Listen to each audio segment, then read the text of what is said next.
జగదేక వీరుడు అతిలోక సుందరి మామూలు సినిమా కాదు. మరి దాని రిలీజ్ మామూలుగా ఎలా ఉంటుంది? 1990 మే 9న రిలీజ్ డేట్ ఫిక్స్ చేశారు. అప్పట్లో అతి పెద్ద బడ్జెట్. పాటలు ముందే రిలీజ్ అయ్యి సెన్సేషన్ క్రియేట్ చేశాయి. అన్నీ బాగున్నాయి అనుకుంటున్న టైం, సరిగ్గా అదే టైంకి అంటే 6వ తారీఖున తుఫాను వార్తలు మొదలు.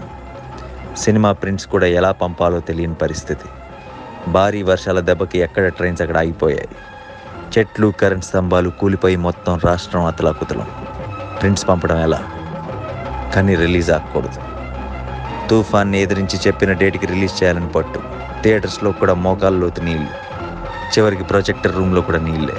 అలాగే పాపం అక్కడక్కడ మార్నింగ్ షోలు పడ్డాయి. అన్ని అంచనాలున్న అంత భారీ సినిమా కళ్ళ ముందు భవిష్యత్ నీటి పాలైపోతుంది. చేసిన పబ్లిసిటీ అంతా వర్షాలకి మట్టి కొట్టుకుపోయింది. ఇక కూర్చొని బాధపడితే ప్రయోజనం లేదు. విజయవాడ వెళ్ళి జరగాల్సింది ప్లాన్ చేద్దామని అశ్విని దత్ గారు, రాఘవేంద్ర గారు విజయవాడ వెళ్ళారు. 11వ తారీఖున విజయవాడ వెళ్ళగానే ముందు రాఘవేంద్రరావు గారిని మనోరమ హోటల్లో దించి దత్ గారు తన ఇంటికి వెళ్ళారు. ఇంట్లో కరెంట్ లేదు. ఓ చిన్న లాంతర వెలుగులో దత్ గారు శ్రీమతి, ఫాదర్ ధర్మరాజు గారు, దత్ గారు ముగ్గురు ఆడపిల్లలు భోజనం చేస్తున్నారు. ఇంట్లో చీకటి, దత్ గారి మనసులో చీకటి. అప్పుడు దత్ గారు చాలా నిరాశగా, ఇదే నా ఆఖరి సినిమా ఏమో అన్నారు ఫాదర్తో. ఆ మహానుభావుడు వెంటనే, ఏం పర్వాలేదు, మంచి సినిమా తీసావు, సెటిల్ అవుతుంది, ముందు భోంచే అని ధైర్యం చెప్పారు.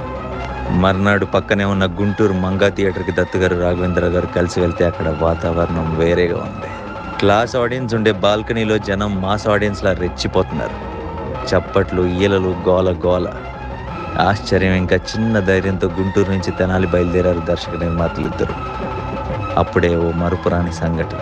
ఎన్టీ రామారావు గారు ఆ టైంలో మాజీ ముఖ్యమంత్రి, అపోజిషన్ లీడర్ హోదాలో తుఫాను ప్రాంతంలో టూర్ చేస్తూ అక్కడ ఎదురయ్యారు. దత్ గారు, రాఘవేంద్రరావు గారు కారు ఆపి ఆయన్ని కలిశారు.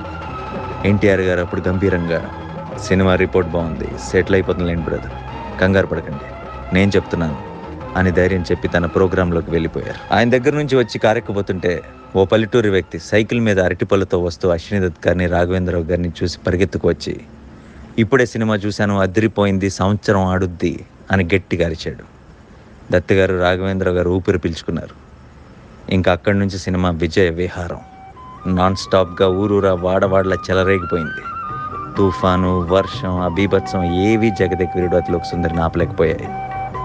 ప్రతి షో హౌస్ఫుల్. పడవల్లో టౌన్కి వచ్చి మరి సినిమా చూశారు. ల్యాండ్ మార్కెట్స్ ఊరికే వస్తాయా?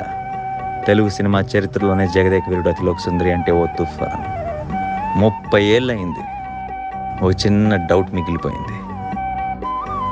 ఉంగరం ఏమైంది? ఉంగరాన్ని మింగిన చేప ఏమైంది? అపూర్వమైన గంధర్వగానమేదో నా మదిలో మొదలుగుచున్నది. కొట్టేసేయండి. Please subscribe BCN channel. Please subscribe BCN channel. ఇందులో మీకు కావాల్సిన అన్ని రకాల హంగులు ఉంటాయి.